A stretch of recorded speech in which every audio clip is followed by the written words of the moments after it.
afternoon. Good afternoon. First, I'd like to thank my colleague and friend, Dr. Stephanie Evans, who goes way back to our days at the University of Florida. And I'm probably like Christy. Stephanie didn't ask. I got an email saying, you know, here are the readings. It's February the 24th. Be there on time. And so thank you very much, Stephanie, for this privilege. Let me begin by saying that I'm a trained sociologist. As Dr. Evans read from my brief bio earlier, I received my master's and doctoral degrees at the University of Southern California Sociology Department, which is presumably one of those prestigious sociology departments. However, in my training, I never encountered the works of W.E.B. Du Bois, not in classical sociological thought, which would be where he would be placed, right. Not in contemporary sociological thought. The only black sociologist that I was introduced to was William Julius Wilson and his male marriage pool index. So I think it's an important commentary that this magnificent work of Dr. Du Bois is overlooked in so many so-called training grounds across America and across the world. And I think it's very fitting that Dr. Evans has seen it as one of her first tasks in coming to Clark Atlanta University to organize this year-long conversation on the work of W.E.B. Du Bois. And for those of us who have done any kind of organizing, we know that that's not a simple thing to do, to pull together 50 scholars and to work with folks' calendars and so forth and so on. So again, Dr. Evans, I'm very humbled by this opportunity and a little bit nervous following Christy. She started with a poem and got all dramatic and gave shout-outs and everything. Right. I'm probably a little bit more structured and rigid than that, so I'm nervous. There's no monolithic experience. Well, thank you very much. What I'd like to do is take a slightly different turn on this assessment of Dr. Du Bois' work. Christy gave us a look into the breadth and scope of Dr. Du Bois' brilliance. Given that this conversation is principally focused on the research, and because I'm involved in research and sponsored programs, I want to first begin with some analysis of the research terminology to take a look at what might in fact be the inventions of certain sociological concepts that have been attributed to other scholars that may in fact have emerged through the work of W.E.B. Du Bois. Let me also preface my comments by saying that with the exception of a few colloquial phrases that were germane to the late 19th century, for example, in the study of the Negro Problem, Du Bois uses the word nice in a couple of times. So if we were to take away those kind of periodic terminologies, these articles could have been written today. They certainly speak to contemporary problems. They speak to the challenge and the ethical approach of research in that searching for that truth. And although Du Bois didn't put it in quotation marks, I would put truth in quotation marks because there are multiple truths that are driven by the sample you have and the methodology and those kinds of things. So what I thought I would do is to first talk about social problem, because Du Bois is talking about the social problem of the Negro in 1896, 1897. So I thought it would be important for us to put that term into historical context, and particularly because Du Bois, in his elegant way, is reaching back to history, individual biography, and social structure. Are there any sociology majors in the room?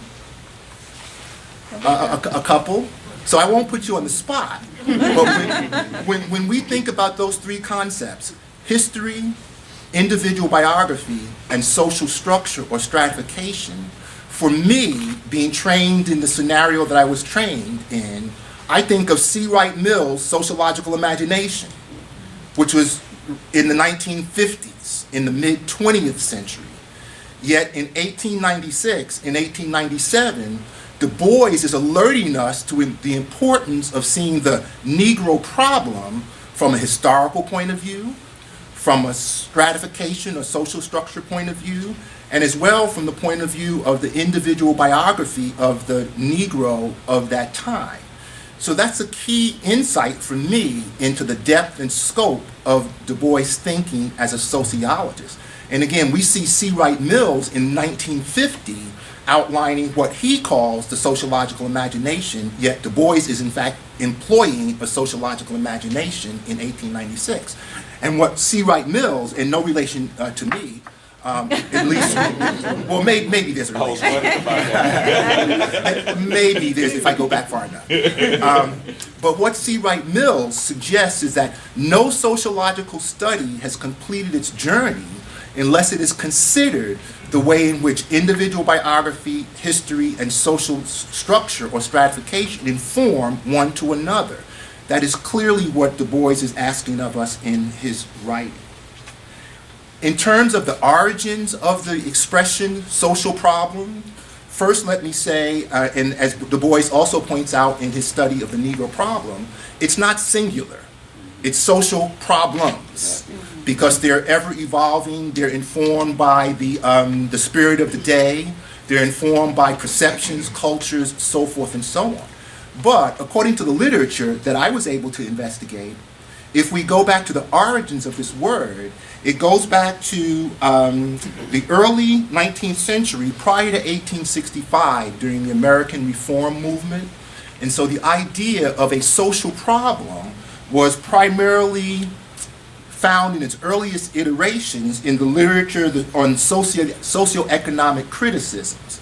As the Western world was becoming more industrialized, moving from an agrarian, more traditional society, reformists and others who were concerned about the implications of industrialization began to examine socioeconomic difference. So we can go back at least 10 years or so before Du Bois is writing about the Negro problem to see the emergence of the term social problem. An interesting thing in looking at the roots of this term social problem, in the early days as social problems emerged as a concern in the American Academy, most of those individuals who were teaching from that perspective came from the ministry. And so certainly we could look to W.E.B. Du Bois, although he may not have been a reverend, quote unquote, but I'm sure much of his research and his passion for the plight of the Negro people came from his sense of religiosity or spirituality. So it's important to ground this, and again, because Du Bois is asking us to consider history, before we can really interrogate Du Bois's work, we have to look at the history of the terminology, or as a quantitative researcher might say, to operationally define some of these terms so that we're all on the same page. Be that as it may, looking at Du Bois' work, in particular here, the study of the Negro problem, I'd like to call your attention to two things, and I think Christy may have alluded to one of the points I want to make here. I found it very interesting that in the study of the Negro problem, as Du Bois is outlining the situation, it's almost like he's blaming the Negro for their plight. And I'm sure that wasn't the case, but follow me in my thinking here. A definition of a social problem, and that is a macro definition, and for those of you who are not sociologists, a macro perspective is more of a perspective that looks at the broader social implications, as compared to a micro problem that's more dealing with small social units like the family.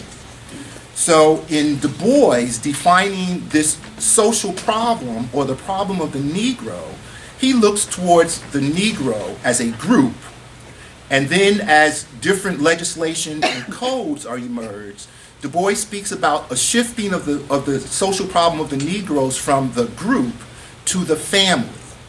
I find that to be a very interesting interpretation, and I don't say this in a negative or critical way, but just in observing, as opposed to a definition of a social problem, and the many textbooks on social problems would define a social problem something along this.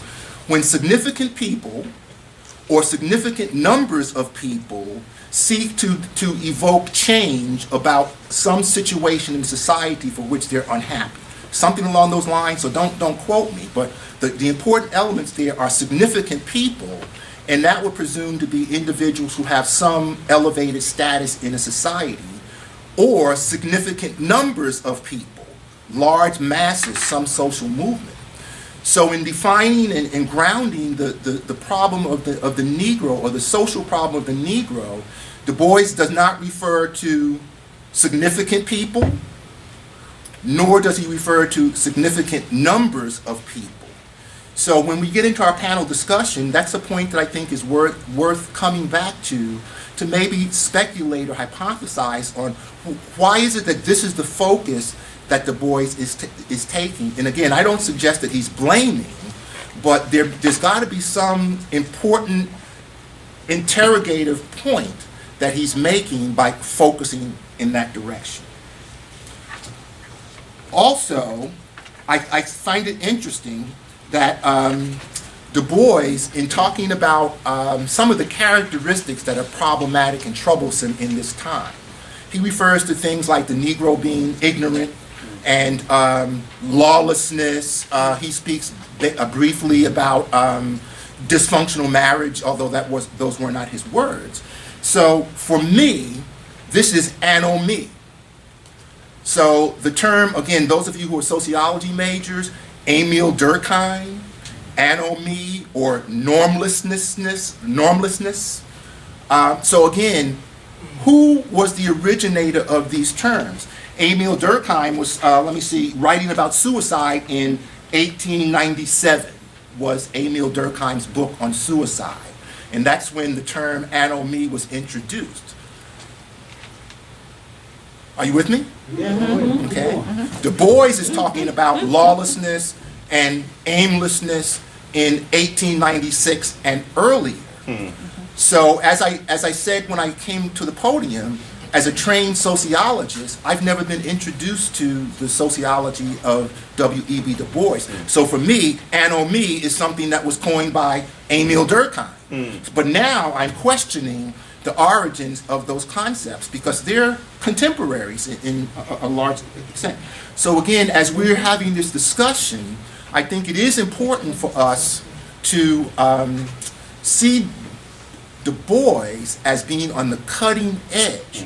Whether he was the originator or not, he's a contemporary of these others who through revisionist history or whatever, we can go to all kinds of theories, has been overlooked in the main. His contributions, that is, have been overlooked. Okay? I think that Du Bois' study of the Negro problem, this particular writing, is a wonderful example of how to go about conducting research. Christy, I forgot to applaud you for your reaching the almost ABD status of earning your doctorate. That's still, for me, in 2012, a miracle. That and it's a miracle in multiple ways, but sometimes we take for granted being educated. I still say that to have black folk talking about, I want to be a PhD, or I want to be a congressman, or I want to go on to get my MBA, to me, that's still like a miracle. Because it's only been, I graduated from high school in 1967, and I went to a private school in Powhatan, Virginia. Any of you who know about that part? I can remember going into Richmond, Virginia, and seeing the black-only and white-only signs. So that's in my lifetime. So here we are with our distinguished, prestigious panel, and we're intellectualizing. That's a miracle to me, okay? Not to be taken for granted, okay? So Du Bois is laid out what I think is a wonderful paradigm or model for how to conduct sociological research. Not only is his writing pristine, with the exception of a few, contemporary terminologies of the time, this could have been written today, okay? He tells us what variables to look at, okay? He reminds us that the mission of research is to get to that truth. He criticizes many researchers, and don't think this doesn't happen in 2012 where researchers make up data. I just got an announcement just the other day from the federal government, some faculty person at Creighton University who was called on the carpet by the federal government for dummying data on the diverse. So Du Bois is reminding us that there's a certain integrity that's involved in conducting research. That you can't make generalizations about any group by studying 3 people. You know, I went over to Clark Atlanta and I studied some undergraduates, and I'm making this generalization about all black students at all HBCUs and all black students in the universe. No, Du Bois is saying, no, you can't do that. You can't make these broad generalizations by observing a small group of people. When we get to the bibliography, I think what Du Bois is asking us to do, well, let me back up. He's not presenting this bibliography to say, oh, look at the rich work that's been done on the Negro. That's not my take. I think what Du Bois is saying, look at all the work that's been done on Du Bois, for which it might, on the Negro, which might be questionable. I think that's what W.E.B. Du Bois is asking us to do. Don't be thrilled by the voluminous listings of all the research, but to go back to that research, interrogate it to see if that fidelity is there. Final How much? final point. Oh, final point. Thank you, Dr. Evans. Final point. You're on the roll. Boy, 10 minutes goes by quickly. I have so much more to say, but I'm sure that we'll be very much engaged.